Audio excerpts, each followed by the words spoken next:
This episode of Beach Weekly is brought to you by Long Beach Transit. If you think about it, your commute to school has been free for over a year. If you count walking from your bed to your desk a commute, keep it going with free rides to real, actual campus aboard Long Beach Transit. Make the bus part of your routine. Visit ridelbt.com/students for more info. I'm only 20 years old, dude. I didn't think I was gonna see anything at this age.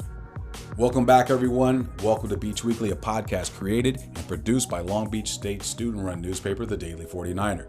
My name is Jeremy Taylor, the podcast editor here at The Daily 49er, and I will be your host this week. Keep listening for an interview with Ulysses and Reyn as they sat down with Aziza Gomez to discuss their experience covering the Gavin Newsom Stop the Recall rally. But first, let's get right into this week's Beach Weekly update. First up is sports. Long Beach State women's volleyball team loses their conference opener. The women's volleyball team's defense was solid, but its offense faltered as they dropped the first conference game of the season to Cal Poly San Luis Obispo Friday night. Up next, Long Beach State looks to bounce back in a home game Saturday night against Cal State Bakersfield, the first time the two have ever gone head-to-head in conference play in the program's history.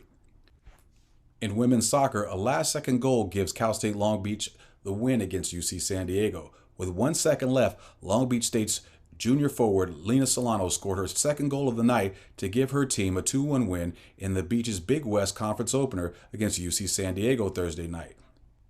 In general news, Long Beach State student government voiced their concerns with how issues surrounding COVID-19 on campus have been affecting the community. Associated Student Inc. Senator Isaac Julian and Senator Karen Galindo brought their concerns to the Senate during their latest meeting on Wednesday, where they discussed the enforcement of the COVID-19 policies and protocol, such as the daily pre-screen that students must fill out in order to come onto campus. Students must fill out the pre-screen prior to coming onto campus, which determines whether they are eligible to attend on-campus classes. But according to some members of the Senate, there is a growing concern that students are not filling them out since professors do not check the pre-screen. Lastly, in our Arts and Life section, the Great Auto Car Show displayed 62 cars of all makes for guests to marvel at. However, different from most car shows, the vehicles were arranged in order of the colors of the rainbow in celebration of the LGBTQ+ community. The car show also helped fill the void for those saddened by the Belmont Shores car show that didn't happen this year. Head over to thedaily49er.com where you can read more campus and Long Beach related news as well as multimedia content like this podcast. You can also follow us on Instagram and Twitter at Daily49er.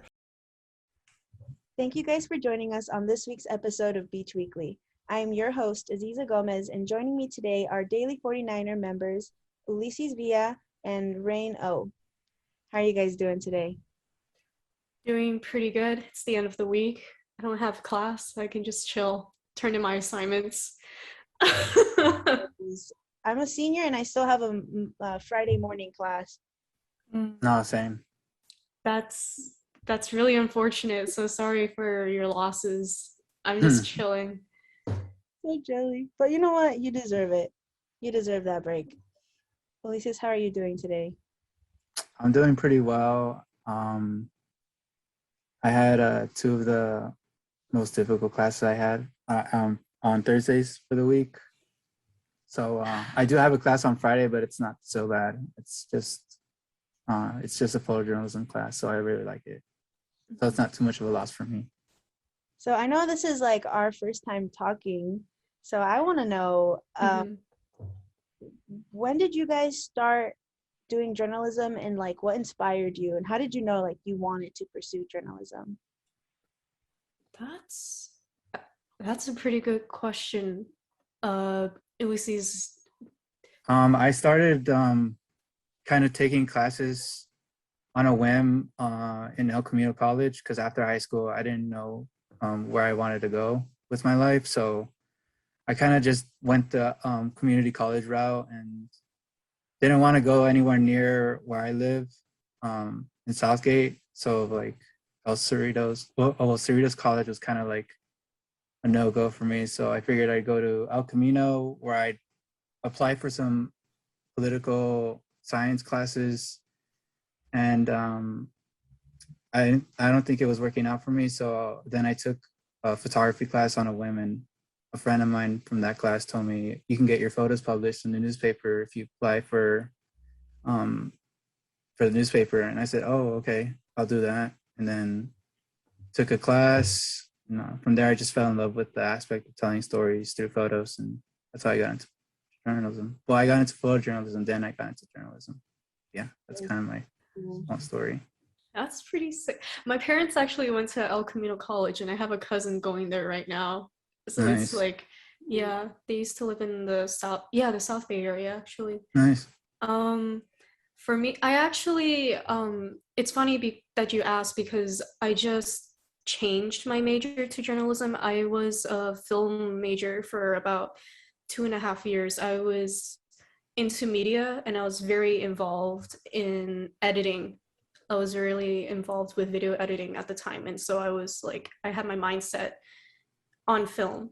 But what happened was that after I graduated high school, I was able to have a summer internship with CBS LA, KCAL 9 Studios in Studio City. So I got to intern there. I went in there thinking, oh, maybe, like, I wasn't involved with journalism at all, like, at that time. I think I was like 18. I was like very, very into film, but I was like, oh shit, oh my god, can I cuss? I'm so sorry. That was so hard for me to try not to. That's why. Yeah. I like cuss so casually. I'm so sorry, JT, if you're editing this. I'm so sorry. So try my hand interning there, and that's my first introduction into journalism. And I was like, I was very into like the high energy, like fast pace, like hustle and bustle environment of it. I liked it a lot more than film, because in film you spend like maybe 1 to 3 years working on the same project, and then only after those years you get to see the final project. But like with broadcast news, everything is, you get immediate results. Like you see what you make like immediately, and I think I felt more validated and gratified by that.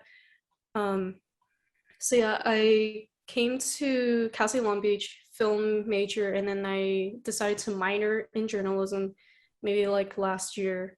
And then I changed my major a couple weeks ago because I was in my 3rd year as a film major, and I'm learning absolutely nothing that was teaching me anything skill-based. Like 3 years into the film major, I'm still learning like theoretical concepts and like history of film and history of fiction and like all of these like abstract concepts that won't materialize into something. And so I was like, I'm paying 3.5K a year. I'm about to graduate next year. Like, I'm not learning anything. So then I just decided to make the switch, because I joined the Daily 49er on a whim, and I was already like having a lot more hands-on experiences and like actual like tangible results. And I was like, yeah, this film sucks, I'm just gonna switch. So that's my introduction to journalism.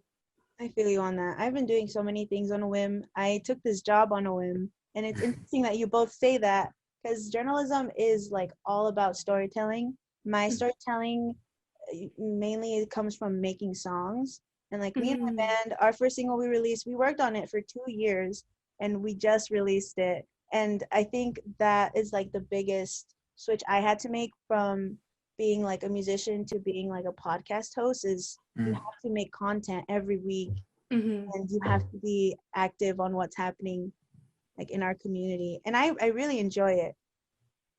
Yeah, I'm pretty sure you've met like a lot of cool people, us not included, obviously. So what assignment were you guys on? So the story was on Biden visiting Long Beach to help Newsom, California Governor Gavin Newsom, to support his anti-recall campaign.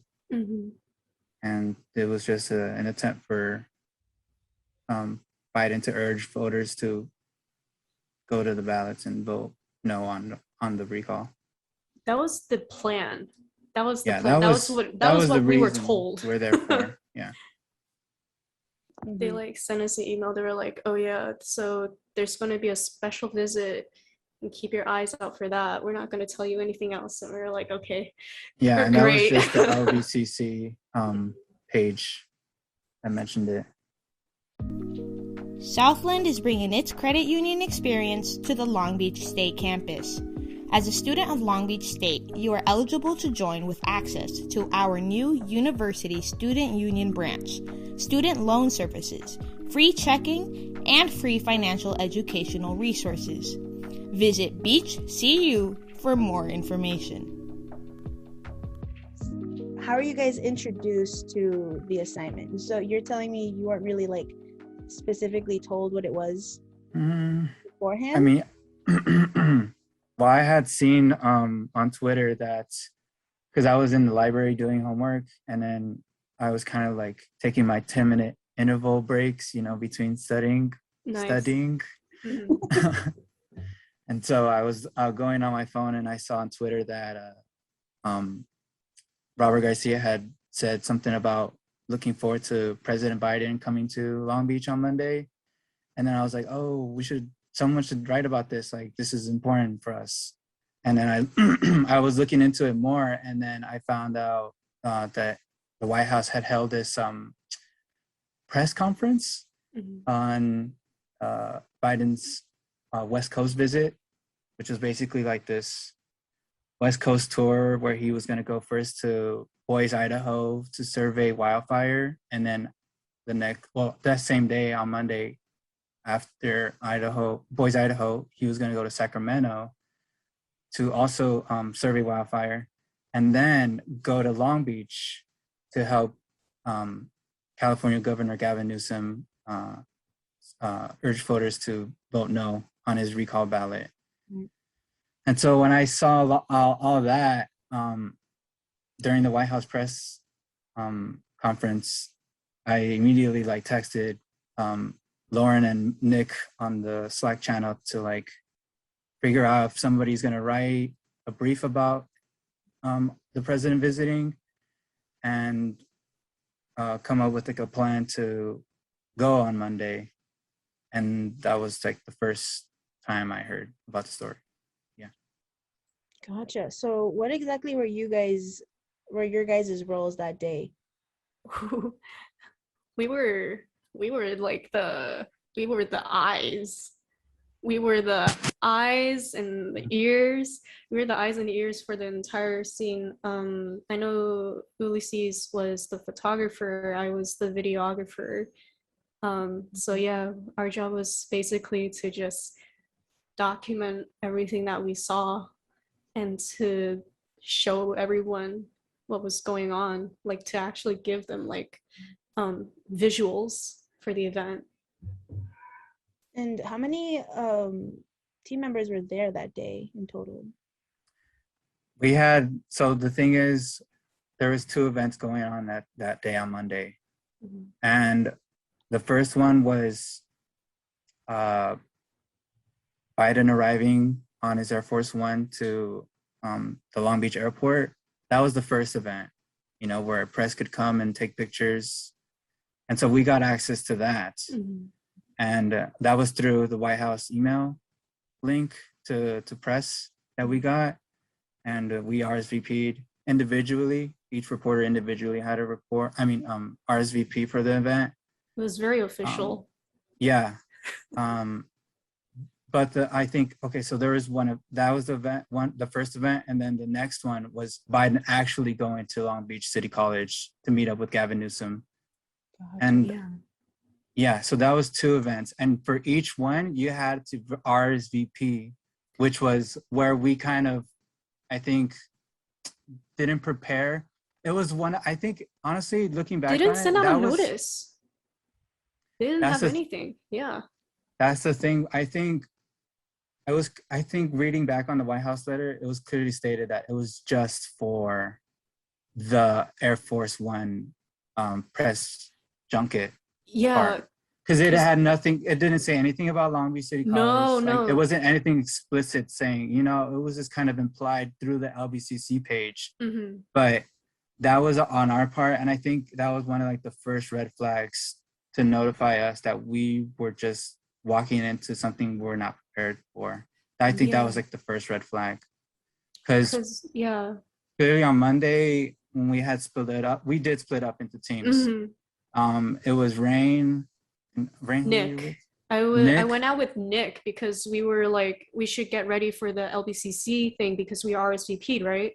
Right. But like, we tried to enter like so many times. I felt like something was off because when we went to like the entrance for like press, right? Like the press entrance, they were like, oh, actually the press entrance is on the other side of the campus. And we were like, okay, so then we walked all the way to the other side of the campus, and then the Secret Service was like, oh, actually, we just closed off like all media entrance. And then we were like, okay, but we RSVP'd, is there still a way for us to get in? And they were like, well, if you go back to the other side of the campus, they might still take you guys. And we were like, okay, I guess. So then we walked all the way back. And then they're like, oh, we stopped accepting people. And then I got really pissed, right? And I was like, we RSVP'd. RSVP'd. We were being ping-ponged back by your like dumb little like Secret Service agents. Like, can we please get in? And so like the people organizing the event were like, okay, we'll check the list, right? And we were like, I was like, yeah, we RSVP'd. Of course we are on the list. We wait like 15 minutes. Nick and I are just like, we were just exhausted at that point because the campus is pretty big, and you know, like, what time was it? It was like 6 p.m., 6 or 7 p.m. And like, I was really angry because I was like, these guys are like deliberately trying to like, you know, like cause us to go into disarray because, you know, it's the president. Like I kind of get it because like they have to control for the amount of people covering them. So then the organizers like come back, they're like, oh, actually you're not on the list. And I was like, what? We RSVP'd and everything. But then I think later we found out that they denied access to like all of the like small independent, like quote unquote insignificant journalists, and they only let in like the big honchos of the media press, you know, like CBS. Long Beach Post. Long Beach Post, you know. So it was just really horrible. So you, Reyn, were at the LBCC event. Ulysses, were you also at that event, or were you at the other one? So around the time that Reyn was at the event, me and Tin were at the airport waiting for the president to arrive. He didn't actually arrive until around 7-ish, and we had got there like at around 5. So we were there for a pretty cool while Reyn was the first one on scene. Keep in mind, Reyn was there from, I think, from 5, right? Did you get there at 5? I showed up to LBCC at 3:30, and then I followed you guys to the airport around like 5, and then we left at 6. So then I came back to LBCC, and then I just kind of stayed there after that. So Reyn, they were there for a cool while while we were just waiting for the Air Force One plane to arrive. And that was kind of a misstep on our part because I was seeing reports from journalists that I followed on Twitter talking about where they were seated at the event where Gavin, Newsom, and Biden were going to speak, and it looked nothing like what Reyn was showing me, because I had asked Reyn if they could take a picture of like the event to like tweet it out, so that we could let like the Daily 49er audience know that we're there reporting at the on scene. And so when I was comparing Reyn's photo and the other reporter from Long Beach, it looked I just put two and two together, and it was like, okay, there's clearly something wrong. Like, Reyn is not where they're supposed to be, and while everything that they were going through, I wasn't aware of till like literally like way later until we all reconvened. I had asked the reporter, I'm just gonna say his name, Jason Ruiz was the one that I DM'd because he really helped me out. I was asking him, yo, like, I didn't say yo, but I told him, hey, how did you get to that part, or how did you get to the press junction? Mm-hmm. And he was like, oh, we did it through the link. And I'm like, which link? We didn't get any link like that. It's like, oh, it's at the LBCC page. And I'm like, well, I didn't see it. We didn't see that. We looked. I'm pretty sure we looked. It was just people. I'm like 100% convinced that there were people like deliberately trying to sabotage as many of like independent journalists as possible because it was such a big event.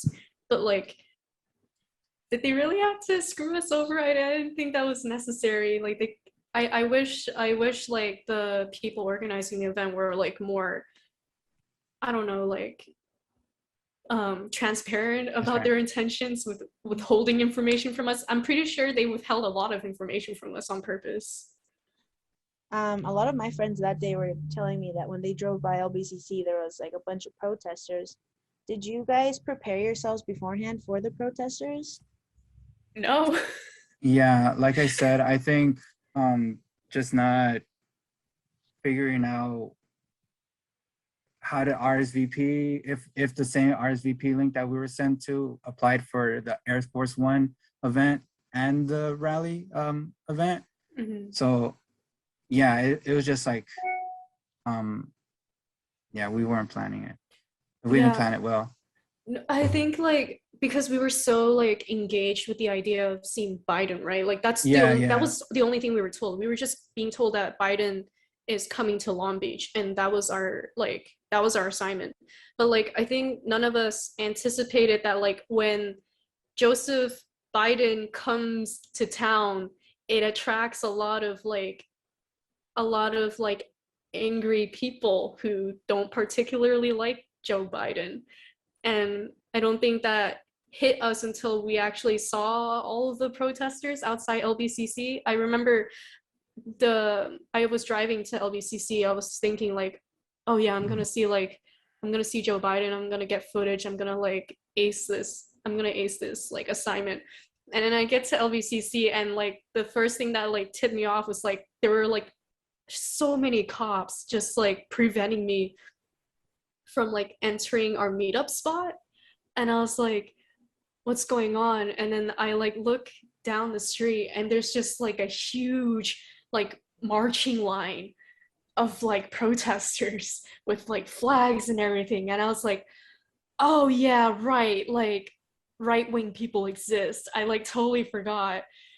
It like left my mind. I like totally forgot. And I was driving, I was like, oh man, I did not prepare for this.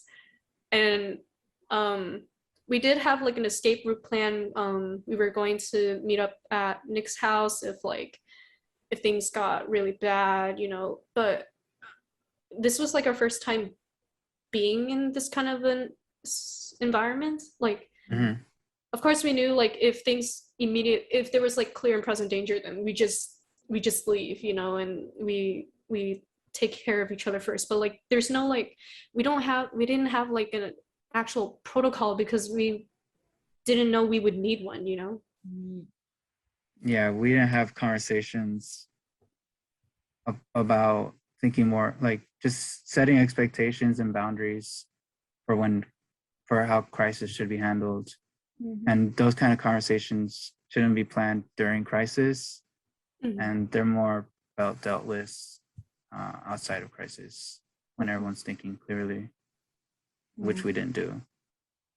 So I know you guys are both like in different parts of your journey, but did you guys ever expect to see like this much action so soon in your career? I'm only 20 years old, dude. Like I didn't think I was gonna see anything at this age. Like I have seen protesters before. I've I have seen many like Trump protests and Trump rallies before. So like this wasn't my first time seeing it, but like staying there and like reporting on it, that was something I never anticipated. I mean, it's cool. I can like brag about it now. Like I got to cover a protest, like a very hostile protest, but like at 20 years old, like 9 days after I changed my major, did not expect that to happen. Oh, Reyn, I'm so sorry. No, you're good. It's a learning experience. Yeah, definitely. Going further in your journey, how do you think in the future you're going to avoid situations like this, or like situations where you're confronted with aggression or with someone who is not like on the same page as you? Just a lot of people skills. I think personally for me, I might abstain from covering like very tense political events just because like I've had like really bad brushes with events like that in the past. But like if I had known that there was gonna be something like this happening, then I probably would have like sat out. But being able to like know your limits, yeah. Yeah. Sometimes you got to pass your boundary to know your boundary. Yeah, for real, actually. So did this situation change how you view journalism? Did it inspire you? Did it scare you a little bit? How do you feel now about like your choice to be a journalism major / journalist?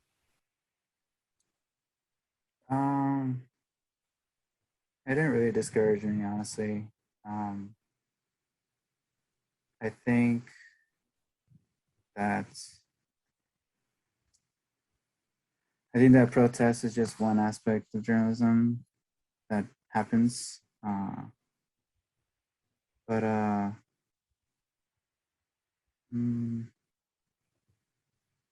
yeah, I don't know what to say. No, you just go. I had an idea, but I don't know. I think the day after the event, I was still processing it, and I was still very like emotionally reactive. So I remember thinking to myself, oh my God, why did I decide to do this? Like, this is terrifying. Why am I here? Like, I just like, I don't know if I'm fit for this, if I'm just not a journalist enough, like to handle this kind of intensity, you know. But also I was just like going through it that day. Now I still don't have any regrets. Like I still am really happy that I joined journalism. I just know now that like maybe on the field reporting, like on the field political reporting isn't for me. I like I mentioned this before, but like I'm more so of like the editing person. I do all of the like behind the scenes stuff. I'm rarely out on the field. But I was not inspired by protesters. I don't think that's something that can ever inspire me. But I did feel a little bit disillusioned. Because when you're surrounded by so many like when you're surrounded by that kind of people, it can feel like the world is full of only that kind of people. But I think taking distance away from, like keeping distance between myself and what happened that day, like giving myself time to like process it, I sort of reached that equilibrium. But that whole thing was just like really intense. But I wasn't really discouraged. I think I was just really happy that at the least I could know more about what my specific role in journalism would be. It's also inspiring because like we're going to be the generation that has these conversations, these discussions, these experiences, and we're going to use them to help the newer generations. I'm glad that I'm glad I was able to speak about it, honestly. I'm going to see someone to like talk about it because it is a lot. It's genuinely a lot, but like I think it's good to, I don't think in journalism classes they ever tell you how to prepare yourself emotionally for things, huh? Because it's mostly just like all of the skills-based things, like how to edit, how to copy edit, and how to like take good photos and good videos, but they never really tell you like what to do with your emotions when you're out there reporting. That's something that I guess schools just expect you to learn on your own, which I don't think is right, because just because something isn't like, I guess like academically fundamental doesn't mean it's not important. I wish there were classes on like how to take care of yourself. It would be really nice because I had to like figure that out on my own. I think that's a point. But it's good that we're talking about it, because now, at least now, we submitted that into like the collective consciousness, and people have a little bit more knowledge on like how things happen and how we handle things. Thank you guys for everything you've done in your field already. Like, you guys have seen so much. So again, thank you for joining me today on Beach Weekly, and thank you to all of you for listening. I'm Aziza Gomez, and this was this week's episode of Beach Weekly.